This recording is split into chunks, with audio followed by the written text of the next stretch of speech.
Breaking news చూస్తున్నాం. Parliament ఎన్నికల వేళ బీఆర్ఎస్ పార్టీకి మరో బిగ్ షాక్ తగలనుంది. తాజాగా రాజేంద్రనగర్ ఎమ్మెల్యే ప్రకాష్ గౌడ్ సీఎం రేవంత్ రెడ్డిని కలిశారు. అయితే గత కొన్ని రోజుల నుంచి ప్రకాష్ గౌడ్ కాంగ్రెస్ లో చేరతారని ప్రచారం జరుగుతోంది. తాజా ఈ భేటీతో ప్రచారానికి మరింత బలం చేకూరింది. అయితే ప్రకాష్ గౌడ్ రేపు తన ముఖ్య అనుచరులతో కలిసి పార్టీలో చేరుతానని సీఎం రేవంత్ రెడ్డికి తెలిపారు.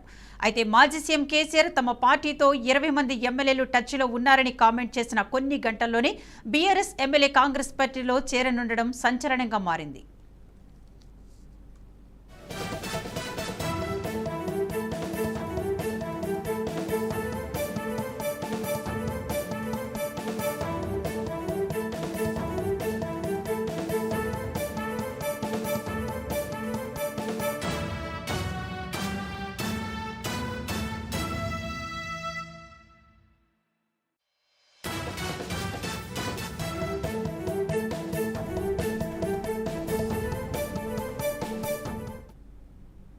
మరోవైపు మాజీ ఎంపీ రవీంద్రనాయక్ హస్తం గూటికి చేరారు. రవీంద్రనాయక్ పార్టీ కండువా కప్పి కాంగ్రెస్ పార్టీలోకి ఆహ్వానించారు సీఎం రేవంత్. ఇక ఇదే అంశానికి సంబంధించి మరింత సమాచారం అందించడానికి మా ఎగ్జిక్యూటివ్ ఫోన్లో అందుబాటులో ఉన్నారు. శివప్రసాద్, చెప్పండి. నిన్న జరిగిన సమీక్ష సమావేశంలోనే కేసీఆర్ పార్టీ మారిన నేతలు మాత్రం టచ్లో ఉన్నారన్న కొద్ది గంటల్లోనే ఇప్పుడు ప్రకాష్ గౌడ్ కాంగ్రెస్ పార్టీలో చేరతారని ప్రకటించడం, దీన్ని మనం ఎలా చూడాలి? కేసీఆర్ నిన్న చేసినటువంటి అనౌన్స్మెంట్ అది నిన్ననే మనం మాట్లాడుకున్నాం.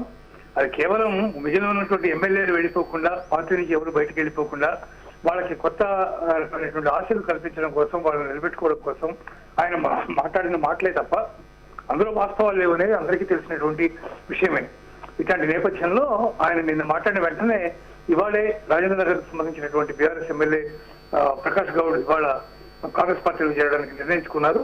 ఈ మేరకు ఆయన సీఎం రేవంత్ రెడ్డిని కలిసి ఆయనతో మాట్లాడి ఇవాళ రేపు నేను పార్టీలో చేరతాను అని ఆయనకి స్పష్టం చేశారు. ఇంకా చాలా మంది ఇంత క్రితమే మనం 2-3 ప్రెస్ కాన్ఫరెన్స్ కాంగ్రెస్ మంత్రులు పెట్టినటువంటి ప్రెస్ కాన్ఫరెన్స్ లో చూసాం.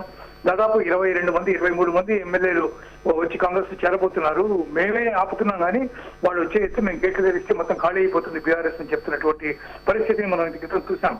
అందువల్ల వరుసనే ఒక్క ఎమ్మెల్యే మళ్ళీ కాంగ్రెస్ లోకి లేదా బీజేపీలోకి వెళ్ళిపోవడం అనేది జరిగేటటువంటి పరిస్థితి చాలా స్పష్టంగా కనిపిస్తుంది. ఒకవేళ ఇప్పుడు ఎవరైనా పార్లమెంట్ ఎన్నికల టైంలో ఒకవేళ ఎప్పుడైనా వెళ్ళకపోయినా కూడా ఒకవేళ వాళ్ళందరూ కూడా పార్లమెంట్ ఎన్నికల తర్వాత అప్పుడు వచ్చే ఫలితాన్ని బట్టి ఎవరికి బాగుంది ఎవరికి బాగలేదు ఇవన్నీ కూడా ఆలోచించుకొని మిగిలిన వాళ్ళు కూడా వెళ్ళిపోయేటటువంటి అవకాశం ఉంది. ఒకవేళ బీజేపీ కనుక ఎక్కువ స్థానాలు పార్లమెంట్ ఎన్నికల్లో కనుక గెలిస్తే డెఫినెట్ గా బీజేపీలోకి వెళ్ళే అవకాశం కూడా ఉంది. లేదా కాంగ్రెస్ ఎక్కువ స్థానాలు గెలిస్తే కాంగ్రెస్ లో వెళ్ళిపోవచ్చు. ఇలా వాళ్ళందరూ అంచనాలు వేసుకుని వెయిట్ చేస్తున్నటువంటి పరిస్థితి. అందువల్ల ప్రకాష్ గౌడ్ చేరిక పెద్ద ఆశ్చర్యాన్ని ఏమి కలిగించేది కాదు. కానీ బీఆర్ఎస్ కి మాత్రం గట్టి షాక్ అనే చెప్పాలి. ఇంకా చాలా మంది ఎమ్మెల్యేలు పేర్లతో సహా చాలా మంది చెప్పేటువంటి సందర్భాలు ఉన్నాయి. చాలా మంది వెనకాల ఉన్నారు. వాళ్ళంతా కూడా పార్టీ మారేటటువంటి అవకాశం స్పష్టంగా కనిపిస్తుంది. గతంలో కేసీఆర్ ఏ విధంగానైతే అటు టీడీపీని ఇటు కాంగ్రెస్ ని రెండింటినీ కూడా లెజిస్లేచర్ పార్టీ అనేది లేకుండా చేశారో అదే విధంగా బీఆర్ఎస్ పార్టీని కూడా చేయడమే రేవంత్ రెడ్డి యొక్క ప్రధానమైనటువంటి లక్ష్యంగా కనిపిస్తోంది. ఆ దిశగానే ఆయన ముందుకు సాగుతున్నారు. ఆ నేపథ్యంలోనే ప్రకాష్ గౌడ్ ఇవాళ ఆయన కలవడం, ఆయనతో మాట్లాడడం ఇవన్నీ జరిగాయి. అనుచరులతో కలిసి ఇవాళ రేపు ఆయన వచ్చి కాంగ్రెస్ పార్టీలో చేరుతారు. డెఫినెట్ గా ఇది బీఆర్ఎస్ కి పెద్ద షాక్ గానే భావించవచ్చు. విద్య అంటే రాష్ట్రంలో కాంగ్రెస్ పార్టీ అధికారంలో ఉంది కాబట్టి ఆ పార్టీలో చేరితే రాజకీయంగా మంచి భవిష్యత్తు ఉంటుందని పార్టీలో చేరుతున్నట్లు మనం భావించవచ్చు.